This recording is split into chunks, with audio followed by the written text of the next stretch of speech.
Salut, c'est Mathieu Delpech. Aujourd'hui, je vous emmène avec moi en prépa du championnat de France de trail long. Vous êtes prêts? C'est parti! Bravo les gars! Je le vois là, il arrive! Celle-là! La prépa des France est bel et bien lancée. Le petit stage a commencé. Il serait temps de commencer à filmer et de vous présenter les forces en présence. On a ici le sanglier d'Agen, Mathieu Simon, le fils caché de Dimitri Mityaev, troisième des Templiers 2022. Et oui, mesdames et messieurs, rien que ça. Nous avons Hugo Deck, la girafe du Sud. Regardez-le. Cet homme qui a terminé 5e de la CCC en 2021 est présent avec nous pour vous régaler cette semaine. Et là, nous avons le kayakiste du Sud, monsieur Paul Cornu-Chauvin, 2e du GRP 80 km 2022. Et là, on a le jeune Louis Travaillot, tout à écrire, une motivation, des plus hauts. Voyons voir ce qu'il nous réserve sur ce stage et cette saison 2024.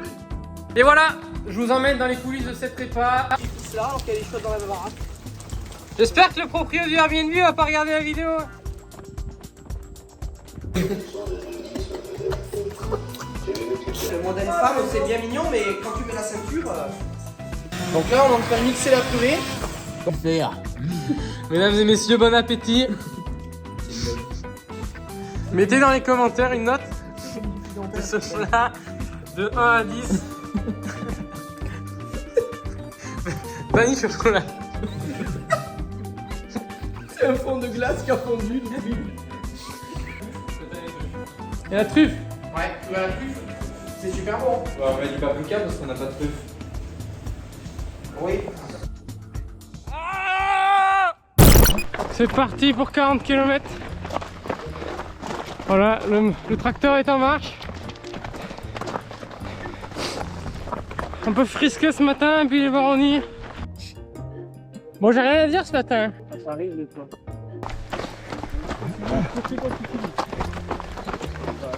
Là, ça y est, le soleil s'est levé, j'ai trouvé l'inspiration. Je vais vous raconter un petit peu ce qu'on fait en ce moment. En fait, pour moi, c'est le dernier jour d'un premier bloc de 4 jours qui a commencé au Trail Givré. Donc maintenant, en direction la banlieue lyonnaise pour le premier jour du bloc.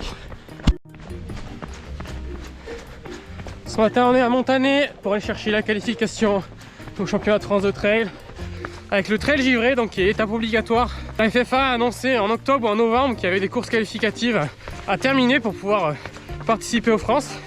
Donc on est là aujourd'hui à Montané, une de ces courses pour se qualifier. C'est pas trop compliqué, il suffit de finir avec une vitesse minimum.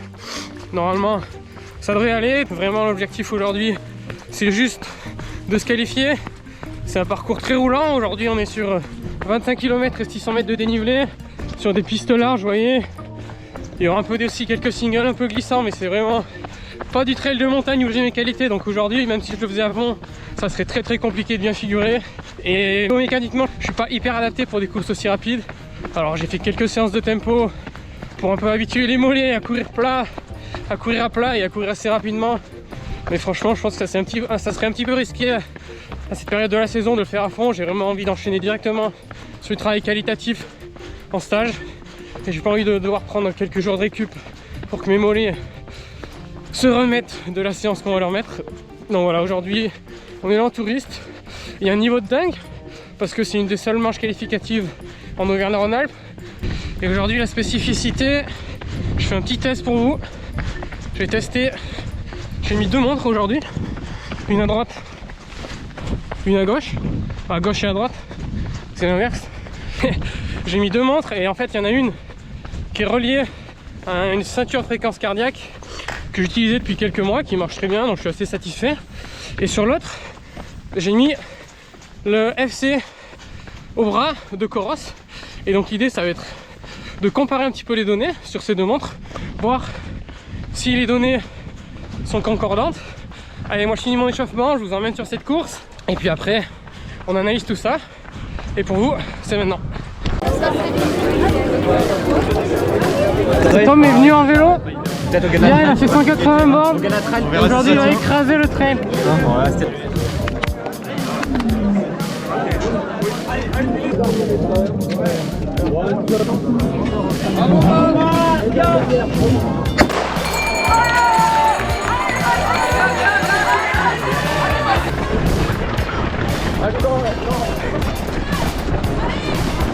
Énervé.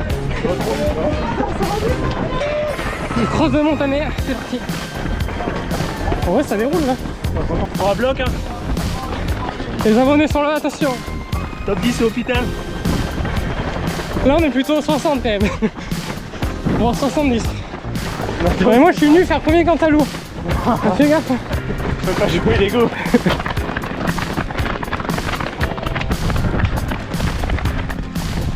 C'est long Mathieu là. Bah ouais. Avec mon course. Ah.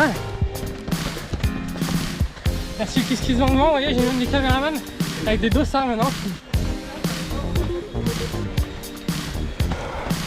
Si je dis pas de bêtises, on est idéalement placé la première féminine.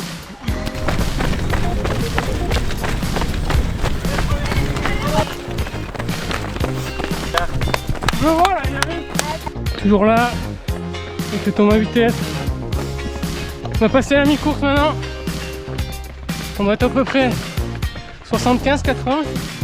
Pourtant ça se touche pas non plus la nouille. On est 8 à 3,50, 3,45 sur les plaques quand même, donc c'est pas non plus la sortie du dimanche. Allez, encore une bonne dizaine de bornes. Bien s'alimenter pour bien récupérer au plus vite. Et cette histoire est réglée. Le triple cross de Montané, c'est bientôt dans la boîte.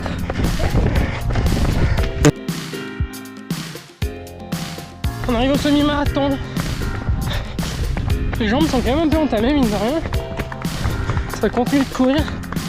Je vais temporiser un peu là dans la dernière descente. Petit pipi pour être plus léger. Et là je tente le segment. On va essayer de dérouler dans la bosse. C'est parti. Serrez les dents, ça va durer 3-4 minutes. Allez.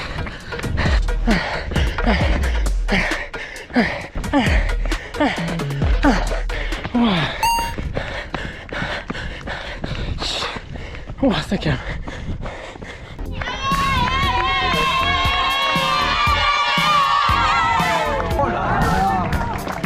Thomas vitesse du Mathieu Delpechta. Attention, le 7 avril à Bulle-les-Baronnies. Prenez rendez-vous. La team des bras cassés. Parfait. Dylan Ribeiro. Ah ouais. Pas étonnant si, il va passer. On est là. Petit commentaire un peu. Maintenant on va aller manger les crêpes. Julie, Lelon, 1h45. Et voilà, mission accomplie, la qualif elle est dans la poche. Un bon petit tempo, mine de rien, c'était pas si simple que ça. Je suis vraiment content d'avoir fait des petites séances de tempo pour me préparer parce que je pense que sinon j'aurais vraiment morflé. Maintenant on va voir comment ça récupère, mais l'idée c'est de faire un petit bloc d'entraînement et puis je vous emmène avec moi pour la suite de la prépa. Hop hop hop, avant de retourner au stage, je voulais quand même qu'on prenne un petit moment pour faire ce retour produit Coros. Avant de commencer, je voulais vous dire que j'étais sponsorisé Coros, mais faut quand même que vous sachiez que tout ce que je vais vous dire, je le pense vraiment. Ça fait quelques années qu'on a les capteurs de fréquence optique sur les montres, mais je suis pas hyper convaincu de cette technologie. J'avais du mal à trouver de la corrélation entre les données et mes ressentis. Mais là, par contre, avec ce nouveau bracelet, j'ai vraiment l'impression que c'est beaucoup plus abouti et les tests qu'on a fait montrent que ça marche vraiment pas mal. Au final, c'est le même capteur, hein, c'est vraiment un capteur optique qui va capter les différences de flux sanguin sur les deux. Mais je pense que le fait que ce soit plus haut sur le bras et mieux maintenu peut-être, ça permet d'avoir des données plus cohérentes. Peut-être le flux sanguin est peut-être meilleur. Donc avec ça, je pense que là c'est vraiment mieux comme on va le voir sur les données suivantes. J'avais un petit doute au début sur les très hautes fréquences parce que mon cœur montait pas trop sur les séances que je faisais. J'avais du mal à savoir si c'était dû à de la fatigue ou au bracelet. Mais au final, je pense que c'était plus dû à de la fatigue parce que avant la course du trail givré, j'ai fait un petit peu de repos et comme vous allez le voir sur les données, mon cœur il est bien monté et le bracelet l'a bien capté. Au niveau du confort et de la batterie, franchement, rien à dire. Ça s'installe très facilement juste en faisant glisser le long du bras. Donc, et ensuite, moi, j'ai pas eu de frottement. On l'oublie très vite en courant. Et la batterie, c'est plus de 38 heures d'utilisation. Donc, à moins de faire un tour des géants, normalement, il y aura aucun problème. Donc, je vous ai mis les données des deux montres à l'écran. En bas, c'est la montre qui n'avait pas le brassard, mais qui était sur la ceinture. Et malheureusement, on va pas pouvoir trop comparer parce que franchement, là, ça n'a pas du tout marché. Jour de test, ça n'a pas marché, c'est dommage. La ceinture n'a pas pris des données cohérentes. Au début, pendant l'échauffement, ça n'a pas marché comme vous voyez ici. Et puis ouais, à la fin, ça a aussi décroché. Donc, on va se concentrer sur les données de la montre qui avait le brassard. Donc, je vais vous mettre ça en plein écran. Et là on voit que c'est beaucoup plus cohérent. Ça a très bien marché. À l'échauffement, ça monte progressivement. Ensuite, j'ai fait quelques lignes droites.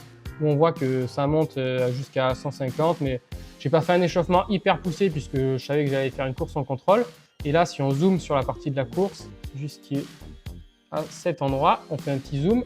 Et là, vous voyez, j'ai fait ma course plutôt en zone juste sous le seuil. J'ai fait quelques excursions dans les bosses parfois, j'ai fait quelques minutes juste au-dessus du seuil, mais globalement, c'était assez contrôlé. On est plus sur du tempo. On peut voir sur la partie où j'ai fait le comp dans la dernière bosse, si on fait un petit zoom, on voit que je me suis monté jusqu'à 186, donc c'est ma nouvelle FC Max en courant hors tapis. J'avais déjà fait plus sur tapis, mais c'est un plus influencé par la chaleur, et là il faisait relativement frais, et je suis monté très haut, donc ça montre qu'avec un petit peu de repos que j'ai fait avant la course et avant ce stage, et le cœur a retrouvé un petit peu son excitation, donc j'arrive à bien monter dans les tours, ça fait plaisir, et le capteur a très bien marché, ça a bien fonctionné. Donc je suis vraiment satisfait. Et puis avant qu'on retourne à Buis-les-Baronnies, et quand même un petit mot sur la course, il y avait vraiment une densité exceptionnelle. Il y a plus une centaine de coureurs en 15 minutes sur une course de 25 km. C'est vraiment quelque chose qu'on ne voit pas beaucoup en trail. Et ça, je pense que c'est dû à deux choses. Le fait qu'il n'y ait pas des grosses bosses qui permettent de faire des écarts. Beaucoup de coureurs très rapides dans la banlieue lyonnaise sont venus. Et il y a aussi l'intérêt pour la qualification au championnat de France, mais en tout cas c'était un moment bien sympa de partager cette course avec les copains. Maintenant on peut retourner à Buis-les-Baronnies pour le bloc. Voilà, maintenant je peux vous donner un petit peu de contexte sur l'entraînement en ce moment. Donc on est rentré en France pour faire un petit peu plus de spécifique. Là, après une période où l'entraînement c'était vraiment plutôt continu à pied avec une grosse base aérobie à côté en ski, maintenant on rentre un petit peu plus dans une phase de spécifique où là on va quitter un petit peu cette programmation continue pour aller plus sur des blocs de charge et des blocs d'assimilation pour vraiment créer un petit peu plus de stress et un petit peu plus d'adaptation. Maintenant que j'ai bien adapté mon corps pendant 3 mois, il est un petit peu plus prêt pour prendre des charges élevées. Et donc pour ça, on est venu ici, dans le sud de la France, pour profiter des conditions clémentes. Pas besoin d'aller à l'autre bout du monde, franchement. Ce mois de février, il est vraiment doux ici, donc là je pense que ça va être bien pour s'entraîner. Et puis aussi, ça permet de reconnaître le parcours du premier objectif de la saison qui est le championnat de France début-avril, de tâter le terrain. Et sinon sur ce premier bloc d'entraînement, donc ça a commencé au Trail givré comme vous l'avez vu, et ensuite on a fait le soir un petit footing de récup en arrivant avec l'acolyte Louis Travaillot. Le lendemain là, on a fait un petit peu d'assimilation quand même parce que mine de rien ce Trail givré ça m'a laissé quelques traces parce que je suis pas habitué à courir quand même aussi rapide aussi longtemps. Donc 20 km tranquille avec les gars. Et le surlendemain, 3e jour du bloc, on a fait la première boucle des France qui fait 20 km. D'abord on a fait un petit échauffement, donc c'était hier. On a fait un petit échauffement et ensuite première montée tempo avant de finir cool en endurance avec les gars. Et puis là aujourd'hui on termine le bloc, dernier jour, une dernière séance un petit peu sur fatigue avec 4 fois 5 minutes au seuil dans la première bosse, terminé avec 30 kg d'endurance après la séance d'intensité. Donc normalement ça devrait aider un petit peu à la durabilité, faire la séance déjà un petit peu entamée.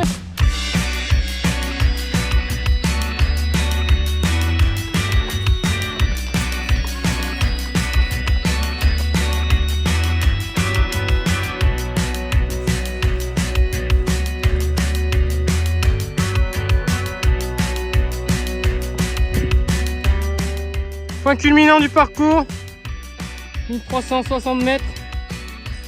Belle vue à 360 là-bas sur probablement le Dévoluy. Hugo Deck voit sa petite mer Méditerranée. Et puis là on a toutes les baronnies provençales.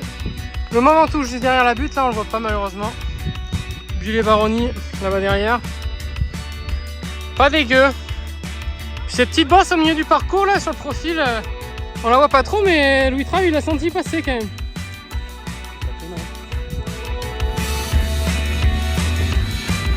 Ça permet aussi de faire des choix au niveau stratégique. Je me demandais avant de venir ici si les bâtons allaient être utiles, mais au final je pense que tout le monde est d'accord sur le fait que ça va vraiment pas servir. Même moi qui suis un adepte des bâtons, en fait les pentes sont pas si raides et les chemins quand ça monte sont assez étroits, un peu techniques avec des pierres dans tous les sens ou des buissons qui empêchent de bien s'en servir, donc je pense pas que ce soit une bonne idée. Celle-là, après 52 km, non, après un marathon. Celle-là après le marathon, je pense qu'elle va piquer une des dernières bossettes du parcours. Mais pas de temps roulant.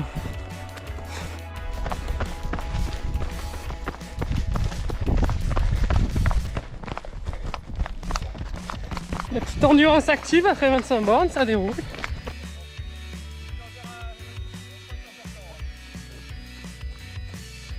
Un mot Mathieu? Tes cousins? C'est énorme. Énorme. Ça c'est une mère, tu le vois d'ici. Elle a les tétines et tout, tu vois qu'elle a les grosses mains et tout là derrière. Sinon quelques détails aussi sur l'entraînement. Là sur ce bloc, au final je vais vraiment faire très peu de sport croisé. J'ai emmené le vélo mais je pense qu'il va pas trop servir, à plusieurs raisons à ça. C'est que vu qu'on va augmenter les bornes à pied quand même, pour mieux assimiler, je pense que c'est pas mal de baisser le volume en parallèle pour être sûr de bien assimiler. Donc vraiment la priorité c'est la course à pied. Sur l'hiver j'ai fait beaucoup de sport croisé, en moyenne à 18 heures par semaine pendant 3 mois. Donc maintenant la base aérobie elle est faite. Vraiment se concentrer sur adapter les jambes à faire des kilomètres. Il n'y a pas besoin de faire un volume de foufou en termes d'heures, puisque l'objectif c'est 60 km, c'est pas non plus un 100 miles. Donc voilà le programme. Voilà pour le premier bloc.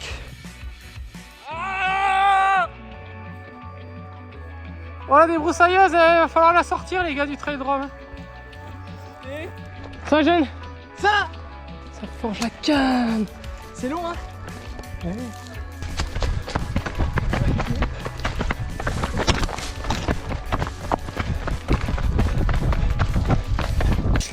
On vient de finir la reco, enfin la deuxième boucle de la reco. On est mort, c'est là il est coché. Après on va à la sieste. Et voilà, bloc terminé. 4e jour. La deuxième boucle des France, franchement c'est bien varié. Ça va couronner un coureur complet. Et puis là ça nous fait quoi en 4 jours? À peu près 120 kg et 5008. Maintenant on va assimiler tout ça avant de se remettre une petite dose ce week-end. Allez, à la prochaine. Ciao ciao.